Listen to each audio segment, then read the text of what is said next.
Ayan. Praise. Ayan, okay po yung audio natin. Tayo po yung manalangin muna. So let us all close our eyes and tayo po yung mag-pray. Panginoon, maraming salamat po sa pagkakataon na ito na kami po ay makakapag-aral ng iyong salita. Tunay nga na ang iyong salita ay ang nagbibigay karunungan. Ito po ang mga kawikaan na nanggagaling sa iyo, Panginoon, upang kami ay matuto at upang kami po ay pangaralan.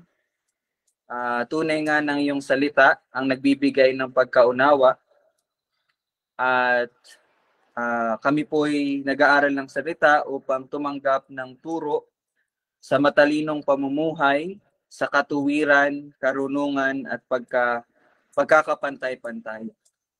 At ang iyong salita ay ang nagbibigay ng talino at ang nagbibigay din ng kaalaman sa mga walang muwang at upang ang mga kabataan ay magkaroon ng mabuting pagpapasya. Panalangin po namin na marinig namin na kami na mga pinahayagan mo na upang kami po ay lumago sa kaalaman at magtamo kami ng may pag-unawa ng kahusayan. At tunay nga ng iyong tunay nga na ang iyong salita ang nagbibigay ng takot sa bawat isa sa amin, na takot towards you, O God. Sa iyo lang dapat kami talaga magkaroon ng takot. At ito ang pasimula ng kaalaman. Naway wala po sa amin ang maging hangal na siyang hinahamak ang karunungan at turo. Bagkus kami po ay maging mapagkumbaba na tinatanggap, sinusunod, sinasapuso, sinasabuhay ang iyong salita. Ikaw po ang gumabay at magturo sa amin. Ito aming panalangin sa pangalan ni Jesus. Amen. Okay, so para po sa hapon na ito, we praise God, natapos na po natin yung paghahari po ni Hezekias, and marami tayong natutunan sa Panginoon mula po sa paghahari po ni Hezekias. Nakaano pala tayo, 11 sessions tayo, no? Part 11. Umabot tayo ng part 11 kay Hezekias. So this time, God willing, magagawa po natin matapos yung tatlong hari, no, sa verse 10 ng chapter 1. Pakita ko po sa inyo. So nasa ano po tayo? Uy, nagkamali ako. Sorry. Dami natin, di ba?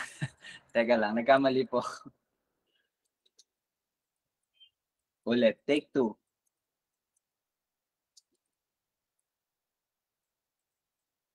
Yan. So, nasa verse 10 na po tayo ng Matthew 1. Okay, yay! Palakpak naman kayo. Okay? So, natapos natin yung verse 9 na napakatagal. Parang isang buwan po natin yung verse 9. Okay. So, sa verse 10, ito na po, basahin natin. Sorry po, no? English pala ito. Lipat ko lang po sa Tagalog. Ayan. Naging anak ni Hezekias si Manases, naging anak ni Manases si Amos, at naging anak ni Amos si Josias. So, again, sabi ko nga po kanina, naway paintulutan ng Panginoon na matapos po natin yung tatlo. So, wag na natin patagalin, doon tayo kay Manases. So, paki-open po ang inyong mga Biblia. Tayo po tumungo sa chapter, teka lang. Teka, nalilito po ako ngayon. Okay, Second Chronicles tayo. Second Chronicles chapter 33. Okay? Okay. So ganito yung gagawin natin. Babasahin natin siya.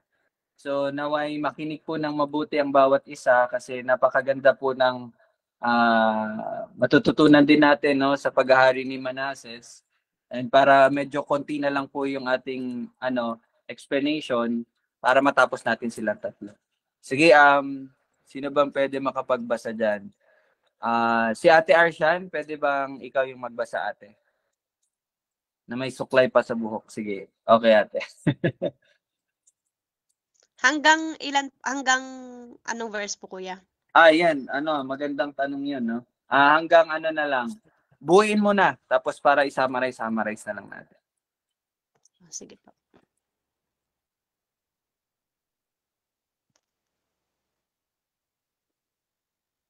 Lang po. Si Haring Manases ng Juda. Si Manases ay 12 taon gulang nang siya'y nagsimulang maghari, at siya'y naghari ng 55 taon sa Jerusalem. Siya'y gumawa ng masama sa paningin ng Panginoon, ayon sa mga karumal-dumal na kaugalian ng mga bansang pinalayas ng Panginoon sa harapan ng mga anak ni Israel. Sapagkat kanyang muling itinayo ang matataas na dako na iginiba ni Hezekias na kanyang ama. Siya'y nagtayo ng dambana para sa mga Baal at gumawa ng mga sagradong poste at sumamba sa lahat ng mga hukbo ng langit at naglingkod sa mga iyon. Siya'y nagtayo ng mga dambana sa bahay ng Panginoon, na tungkol doon ay sinabi ng Panginoon, sa Jerusalem ay ilalagay ang aking pangalan magpakailanman. Siya'y nagtayo rin ng dambana para sa lahat ng hukbo ng langit sa 2 bulwagan ng bahay ng Panginoon. Kanyang sinunog ang kanyang mga anak na lalaki bilang handog sa libis ng anak ni Hinom. At siya'y gumawa ng panghuhula, pangkukulam at panggagaway at sumangguni sa masasamang espiritu at sa mga salamangkero. Siya'y gumawa ng maraming kasamaan sa paningin ng Panginoon at kanyang ginalit siya. Ang larawan ng Diyos-Diyosan na kanyang ginawa ay inilagay niya sa bahay ng Diyos. Na tungkol doon ay sinabi ng Diyos kay David at kay Solomon na kanyang anak. Sa bahay na ito at sa Jerusalem na aking pinili mula sa lahat ng mga lipi ni Israel, aking ilalagay ang aking pangalan magpakailanman. Hindi ko na aalisin pa ang paa ng Israel sa lupain na aking itinakda para sa inyong mga ninuno. Kung kanila lamang iingatan ang lahat ng aking iniutos sa kanila, ang buong kautusan at mga tuntunin at mga batas na ibinigay sa pamamagitan ni Moises. Inakit ni Manases ang Juda at ang mga mamamayan ng Jerusalem.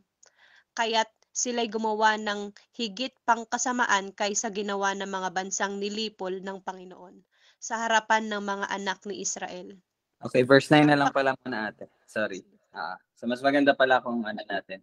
Cut. Thank you, Ate Arshan. So, kung matatandaan po natin sa kay King Hezekias po, no, siya po ay isang matuwid na hari at doon po natin, kaya nga nagkaroon tayo ng 11 sessions, no, 11 sessions, no. 11 days natin po yung pinag-aralan si Hezekias.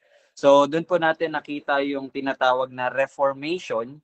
Pag sinabi po nating reformation, ito po yung pagbabalik sa kung ano po talaga ang hindi unang disenyo pero mas magandang gamitin sa kung ano po talaga yung disenyo ng Panginoon ayon po sa kanyang salita. Yun po yung reformation na tinatawag. Yun po yung pagbabalik, no? And I remember lumipas po ang 215 years. Tatandaan niyo po 'yon? 'Di ba? 215 years po no ang tinakbo ng oras ng panahon upang maibalik po sa kung ano talaga. Doon nga po nagsimula kay Hezekias, mula po kay David. Lagi niyo pong tandaan, si David po ang pinakaunang hari, okay, na naitalaga. Okay? And tandaan niyo yan kasi meron tayong quiz bee sa Christmas. So baka lumabas po yan sa mga tanong. Okay? And then, pagkatapos ni Hezekias, ang kanyang anak na ang pumalit, si Manases. So kung kung isa-summarize po natin yung verses 1 to 9, masasummarize po natin siya bilang si Manases po ay hindi sumunod sa Panginoon. Okay? Ibinalik po ni Manases yung mga pagsamba sa Diyos-Diyosan. Ibinilik po ni Manases yung mga dambana, yung mga ribulto, yung mga matataas na dako, kung saan po sinasamba ang Diyos-Diyosan. Okay? So, sabi nga dito sa verse 9, sila'y gumawa ng higit pang kasamaan kaysa sa ginawa ng mga bansang nilipol ng Panginoon sa harapan ng mga anak ni Israel. So, tandaan po ninyo, pinagkaloob po ng Panginoon yung promised land sa mga Israelita, and bago po sila makapunta doon, meron na pong mga bansa, okay, na naninirahan doon sa tinatawag na promised land. And ito po yung tinutukoy sa verse 9 na nilipol, mga bansang nilipol ng Panginoon sa harapan ng mga anak ni Israel. And kung tatandaan po natin, isa po sa mga instruction ng Panginoon, bago po pumasok ang mga Israelita sa promised land mula sa Ehipto, sa pagkakaligtas nila, sa pagkakalaya nila mula sa Ehipto, one of the very instruction of the Lord is patayin talaga lahat. I-wipe out nyo lahat.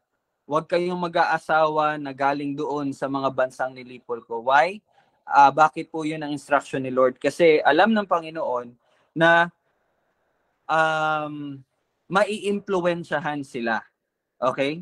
And tunay nga, nangyari nga po. Na-impluwensyahan po talaga sila. Kaya nga po, dito sa pinag-aaralan natin, paulit-ulit, sumasamba sila sa Diyos-Diyosan. Bakit po? Kasi nga, na-impluwensyahan sila nung mga bansang nilipol na ng Panginoon. And isa po sa mga bagay na mapapansin po natin sa binasa po kanina na verses 1 to 9, meron pong paulit-ulit na tawag dito, thought na pinapakita sa atin. Napansin niyo po ba 'yon? May isa po. I think 3 beses na ulit 'yun eh. Teka lang, medyo nahirapan kasi ako kasi yung hangin. Okay, tingnan natin sa Okay. Teka po Okay, verse 4. Balikan natin yung verse 4. Tingnan niyo po sa verse 4, no? Sabi dito, si Manases ay nagtayo ng mga dambana sa bahay ng Panginoon na tungkol doon ay sinasabi ng Panginoon, sa Jerusalem ay ilalagay ang aking pangalan magpakailanman. Okay? Teka lang po Verse 4. Tapos, next is verse 7. Tingnan niyo po may similarities po sila. Verse 7. Ang larawan ng Diyos-Diyosan na kanyang ginawa ay inilagay niya sa bahay ng Diyos, na tungkol doon ay sinabi ng Diyos kay David at kay Solomon na kanyang anak, sa bahay na ito at sa Jerusalem na aking pinili mula sa lahat ng mga lipi ni Israel, aking ilalagay ang aking pangalan magpakailanman. Okay? So, yan po ang 2 beses pala, no? Okay, 2 beses na naulit yung ganitong So ano po yung mapapansin nyo doon sa binasa ko po kanina?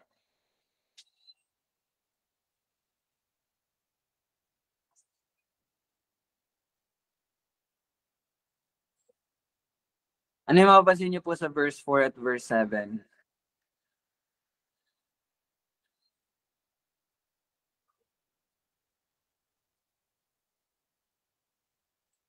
Yung mga nag-aral po, no? Tsaka nagbasa na nito. Sana binabasa nyo po bago po tayo sumali ng BS, no? Sige, ano po?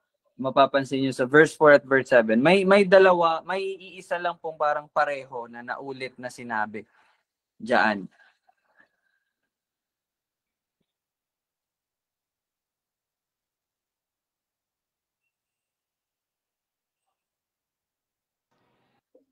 Aking ilalagay ang pangalan magpakailanman.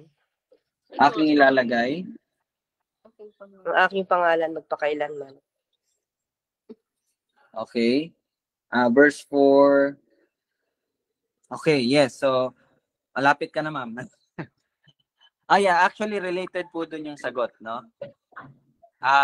Yes, pareho pong sinabi na aking ilalagay ang aking pangalan magpakailanman. And ang hinahanap ko po talaga na sagot is yung phrase na ito po. Sa akin, paano sasambahin magpakailanman? Sasambahin magpakailanman. Mahilig ko siguro kayo manood ng magpakailanman, no? Joke lang. Okay. Pero yes, salamat po sa mga sagot ninyo. Related po siya doon. Pero ang mas gusto ko po i-emphasize is itong sinabi sa verse 4 at 7 na tungkol doon ay sinabi ng Diyos. Yung phrase na yon, na tungkol doon ay sinabi ng Diyos. No, tingnan niyo po yung verse 7, di ba? Na tungkol doon ay sinabi ng Diyos kay David at kay Solomon. So yun nga, yung pareho na pong sinabi ni Tita Susan at ni Mami, no, aking pangalan magpakailanman. At tingnan niyo po yung verse 4. No, sabi din dito na tungkol doon ay sinabi ng Panginoon. Kapag po ganyan ang mababasa nyo, ano po yung maiisip natin? Ano yung matututunan natin? Ibig sabihin yung lugar na yon ay ano po? Ay nakatakda para sana sa Panginoon. Okay? Naintindihan niyo po 'yon? 'Di ba? Nakatakda yung lugar na 'yon, yung gamit na 'yon para po sa Panginoon. Pero ano pong ginawa ni Manases? 'Di ba? Naglagay siya ng mga bagay na hindi naman para sa Panginoon. Okay? So, ano po yung matututunan natin dito? Okay? Na yun din, sa bawat isa sa atin, no, na tayo na po'y itinalaga ng Panginoon nung una pa. At tungkol doon ay sinasabi ng Panginoon sa atin na nakahanda na po talaga yung lalakaran na lang natin na pamumuhay. Kumbaga, wala na pong ibang kahulugan ng buhay natin, but ang buhay natin ay kumbaga nakaset na siya kung ano ang itinalaga ng Panginoon. No? Naintindihan po ng bawat isa. Pero yun po, no, dito sadly makita natin si Manases, kung ano dapat ang nakatakda doon, iba yung inilagay, iba yung ginawa. And gaya nga po ng panalangin natin kanina, naway wala pong isa sa atin ang mahulog sa ganong pamumuhay na hindi ayon sa naitakda ng Panginoon. Okay? Ano bang tinakda ng Panginoon sa atin? Ephesians 2:10. No? Ephesians chapter 2 verse 10. Okay? Okay, basahin ko po para sa inyo para maano natin. Ephesians 2 or Galatians. Ephesians 2 verse 10. Ano po yung sabi dito sa verse 10? Sabi dito, sapagkat tayo'y kanyang pinakamahusay na gawa na nilalang kay Kristo Jesus para sa mabubuting gawa na inihanda ng Diyos ng una pa upang siya'y nating lakaran. Yun po nakatakda sa atin nung una pa. No? Lalakaran na lang natin yung yung mga mabubuting gawa na ginawa na natapos na ng ating Panginoong Hesukristo. Kaya hindi na po tayo gagawa ng mabuti para maligtas kasi tapos na. Ang ating na lang po talaga, lakaran na lang yun. Yun na lang po ang ating gagawin. Yun na lang po ang itinalaga sa atin upang lakaran natin yung bagay na yun na inihanda na ng Diyos nung una pa. Kanino? Kay Kristo Jesus. Para ano? Para sa mabubuting gawa. Hindi para sa mga pagre-rebelde, kasalanan, pagnanasa, sariling kagustuhan. Hindi po yun ang buhay na naitakda sa atin. Okay? So, yun po ang reminder sa atin. Ngayon, patuloy tayo. Basahin natin sa 2 Chronicles chapter 33. Verse 10 na tayo, no, Ate Arshan? Sige, pakibasa natin yung 10 to 20. 10 to 20.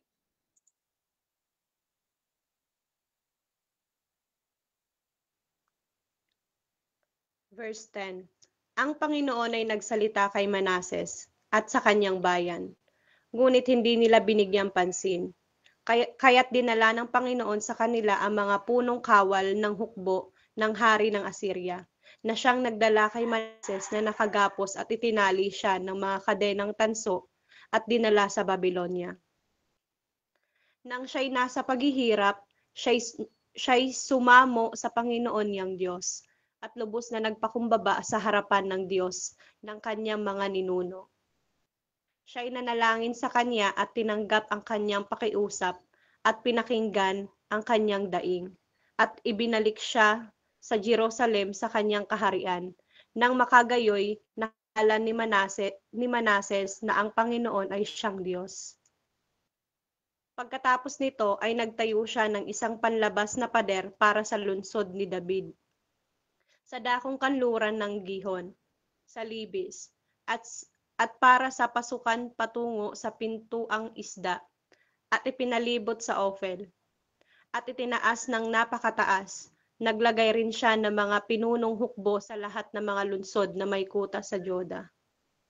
Kanyang inalis ang mga ibang Diyos at ang Diyos-Diyosan sa bahay ng Panginoon, at ang lahat ng dambana na kanyang itinayo sa bundok ng bahay ng Panginoon at sa Jerusalem. At itinapon ang mga iyon sa labas ng lungsod.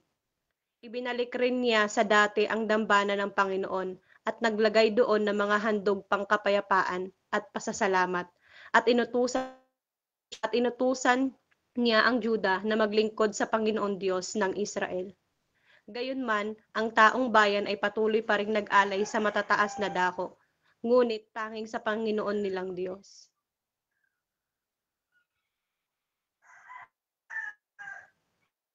Hanggang 17 lang po ba, kuya?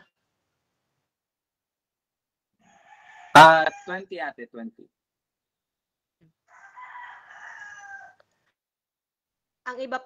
Ang iba pa sa mga gawa ni Manases at ang kanyang panalangin sa kanyang Diyos, at ang mga propeta na nagsalita sa kanya sa pangalan ng Panginoong Diyos ng Israel ay nasa kasaysayan ng mga hari ng Israel. At ang kanyang panalangin at kung paanong tinanggap ng Diyos ang kanyang pakiusap, ang lahat niyang kasalanan at kataksilan, at ang mga dakong kanyang pinagtayuan ng matataas na dako at ng mga sagradong poste at ng mga larawang inanyuan bago siya nagpakumbaba ay nakasulat sa kasaysayan ni Hosea.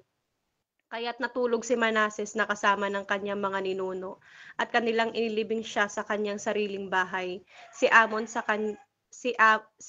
na kanyang anak ay nagharing kapalit niya. Okay. So ano po yung nangyari kay Manases? Siya po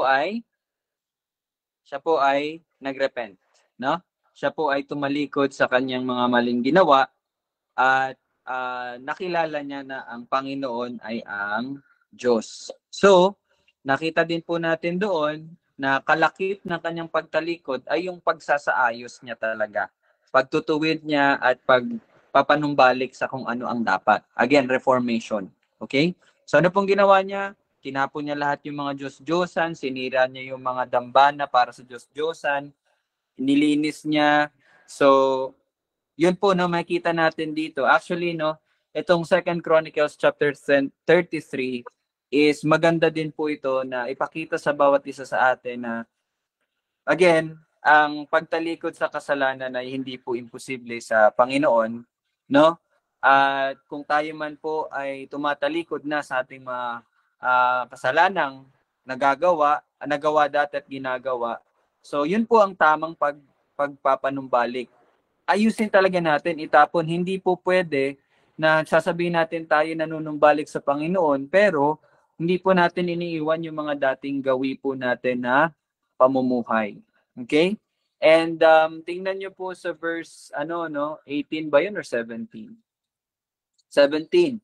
Ang taong bayan ay patuloy pa rin nag-aalay sa matataas na dako. So ibig sabihin hindi po nasira yung matataas na dako, no? Ngunit makikita nyo po dito, nag-aalay sila pero hindi na sa Diyos-Diyosan. Nag-aalay sila para sa Panginoon. Okay? Okay? Pero, tanong ko po, tama po ba yun?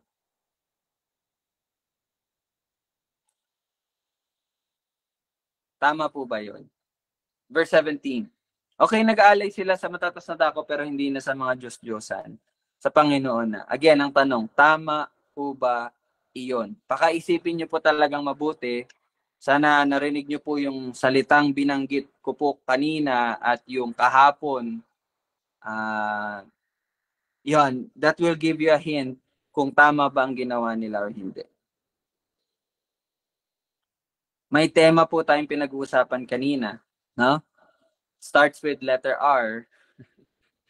So, sige po. Ay, si Yara parang nag-smile. Sige, Yara, anong sagot mo? Tama. Sige lang, ano lang, and then discuss natin. Sa tingin mo, Kung R po ba yung rebulto po? Hindi po, parang yung pinaka po kasi 'di ba kaya po sila nagkakaroon ng kasalanan kasi po parang nagpapatayo yung hari ng mga rebulto, mga Diyos-Diyosan po.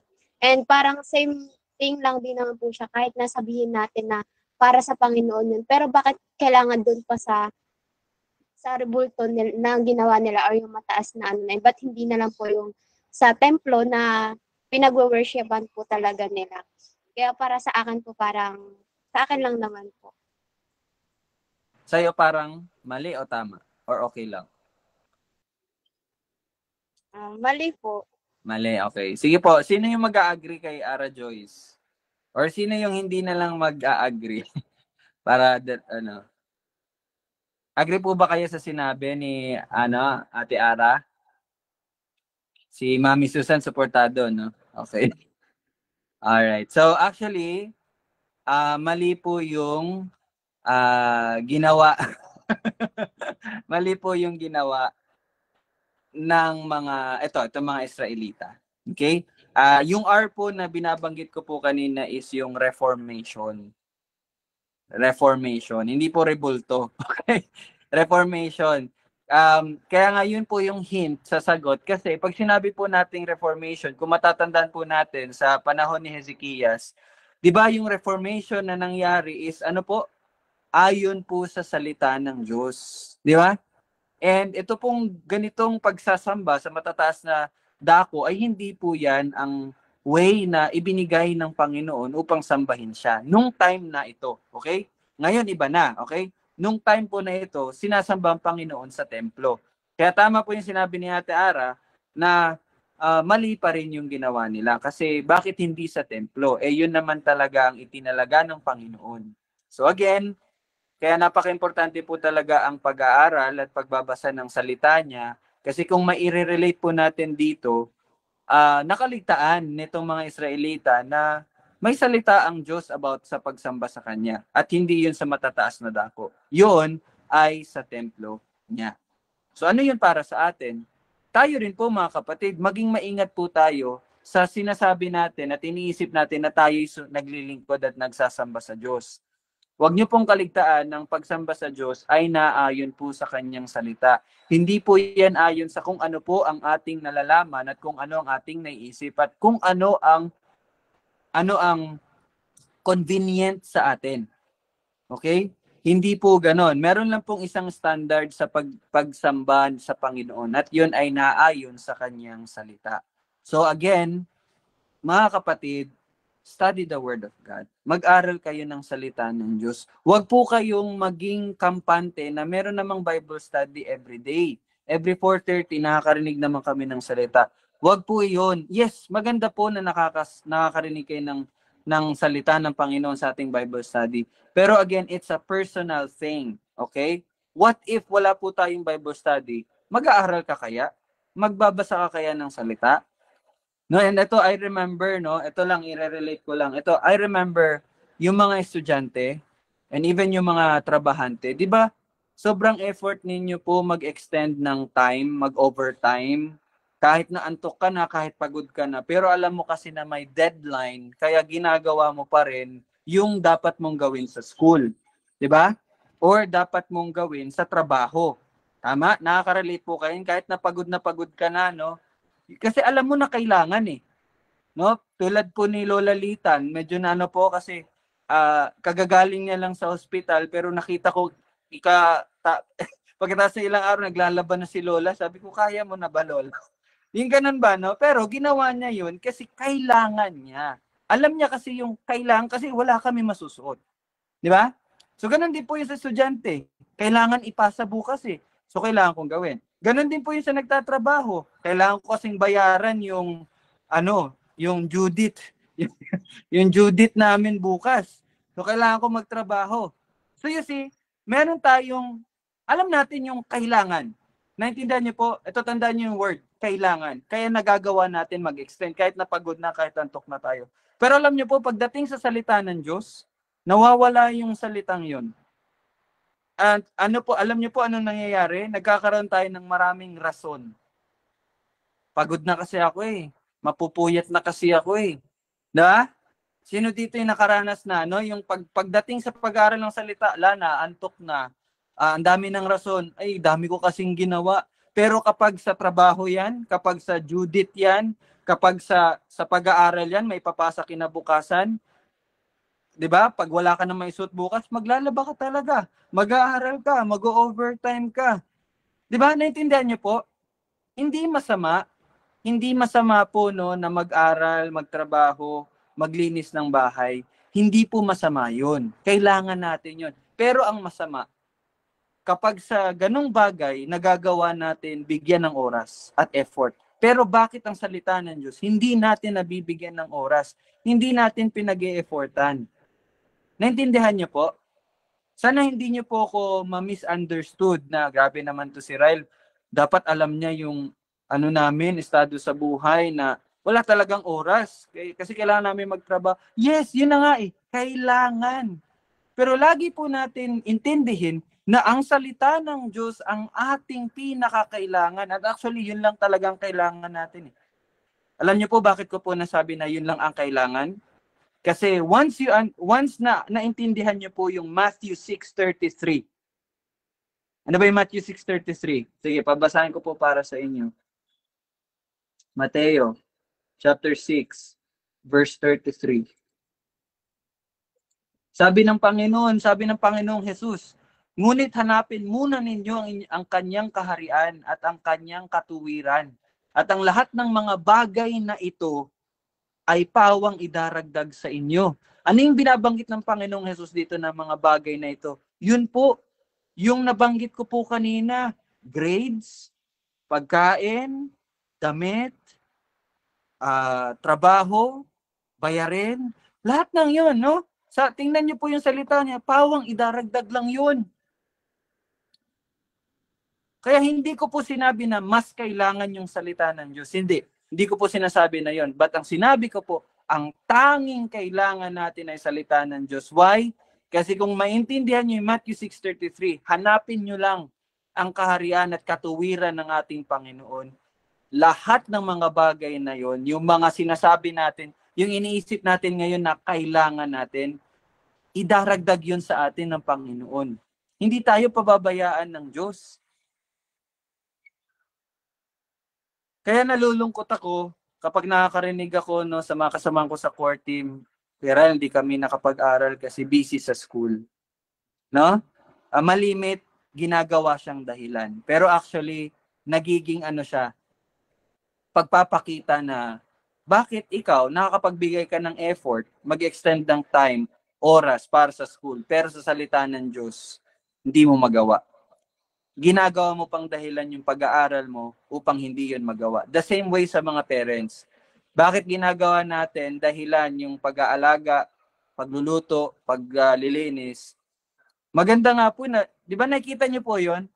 Nag-i-effort tayo sa ganung bagay, pero bakit sa salita ng Diyos wala tayong effort? Yun yung nakakalungkot. Kung nakakapag-effort po tayo sa pag-aalaga, pag-aaral, pagtatrabaho, dapat higit doon yung effort na nabibigay natin sa salita ng Diyos. Sana po nakakarinig po kayo ngayon sa sinabi po natin. Okay? So magpatuloy tayo sa 2 Chronicles chapter 33. Natapos na po natin si Manases, by the way. Tapos na po natin si Manases. And ngayon magpapatuloy tayo sa kay Amon. Kay Amon na po tayo. Okay? Alright, Ate Arshan, 4 na verses lang hanggang 24. Hanggang 25. Pakibasa po.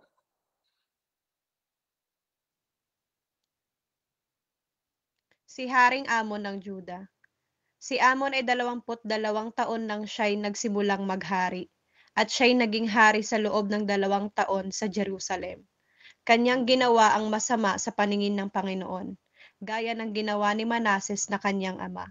Si Amon ay naghandog sa larawan ng si Amon ay naghandog sa lahat ng larawang inanyuan na ginawa ni Manases na kanyang ama at naglingkod sa mga iyon.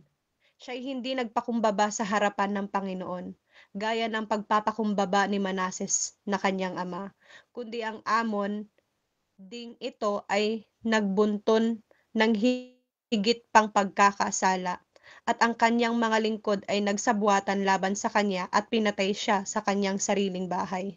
Ngunit pinatay ng mga taong bayan ng lupain ang lahat ng nagsagbuatan laban kay Haring Amon, at ginawang hari ng mga taong bayan ng lupain si Josias na kanyang anak bilang kapalit niya. Okay. So ito po yung nangyari kay Amon. So 2 taon lang po siyang naghari, and siya po'y gumawa ng hindi kalugod-lugod sa Panginoon.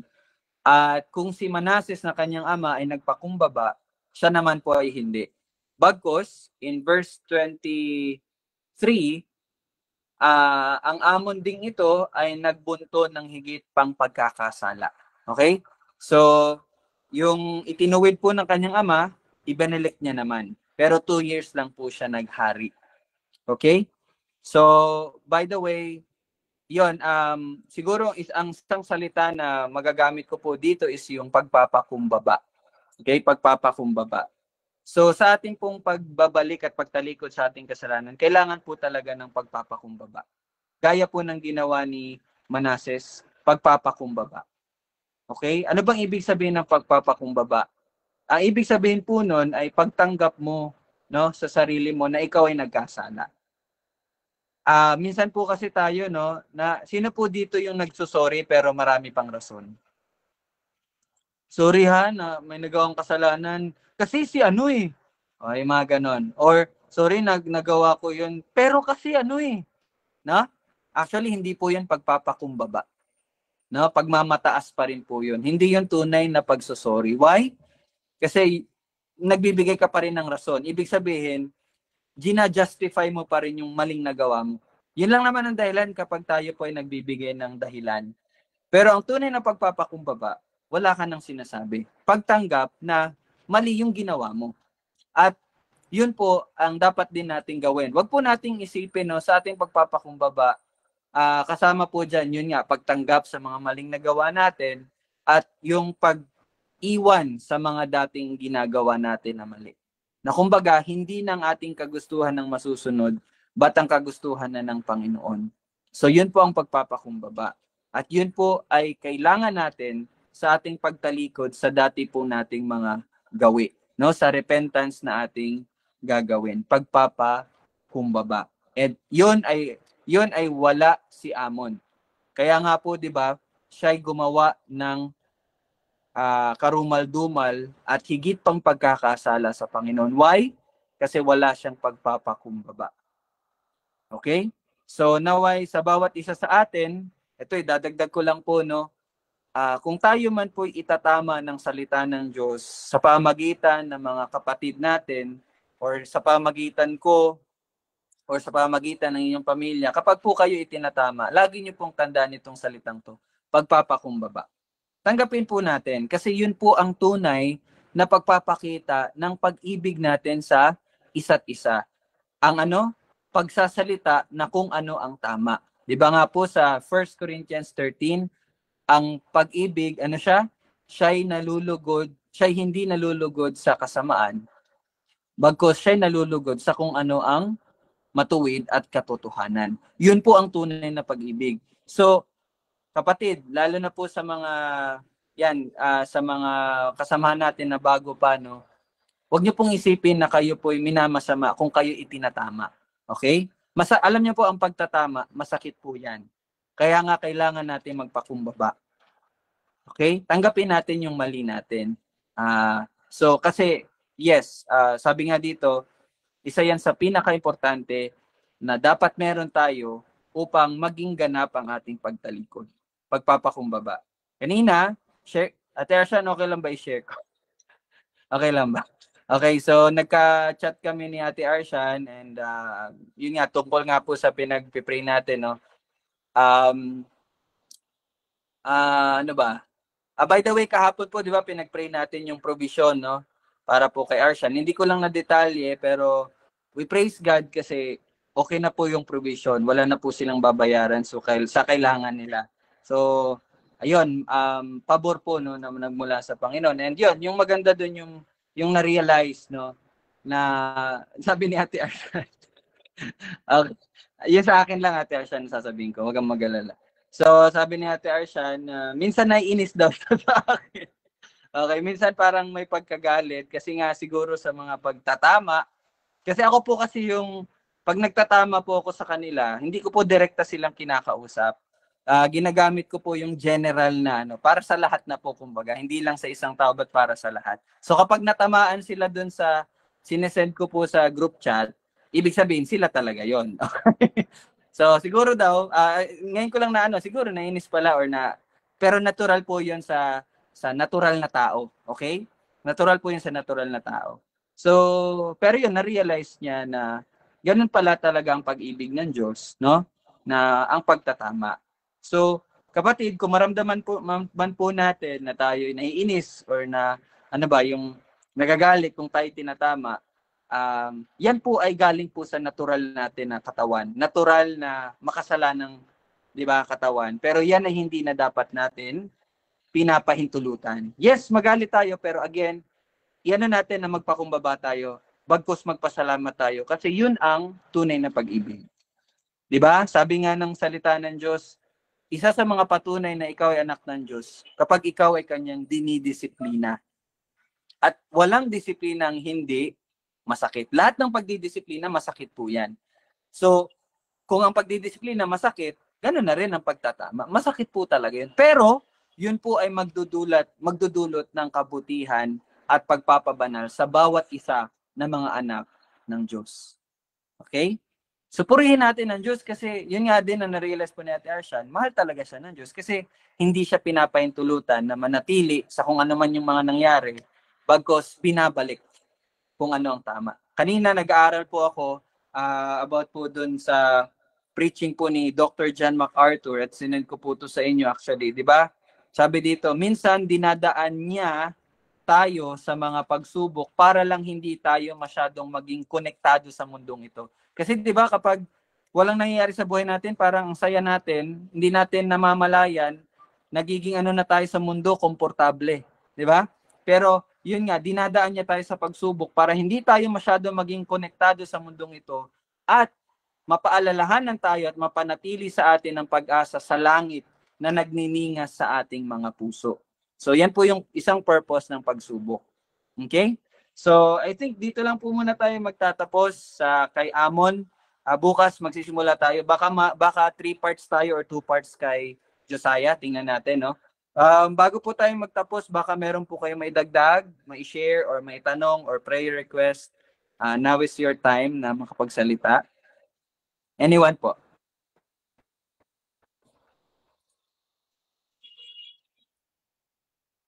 Or baka may gusto kayong may dagdag?